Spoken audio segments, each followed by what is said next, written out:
বড়টাকু আছে আছে কেটে নাও না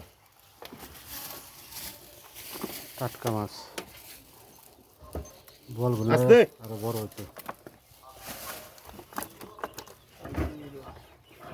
এমনি দেখা যাবে তো সমস্যা নেই। দে এটা দিয়ে কি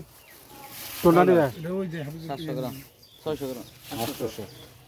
নামা 1 কেজি 600 1 কেজি 700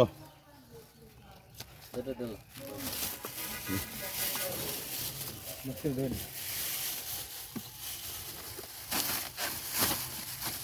এই যে দেখেন না কত হলো ভাই দিলে আচ্ছা পরে ধরবার নাই গোপনে ধরে নেবা কুপন ধরবো কে গোপন নাই কোনো গোপন নাই গোপন দিয়ে তো বাইতে দাও কেমন করে খাওয়া যাচ্ছে আল্লাহ এ দে দে 300 মাছ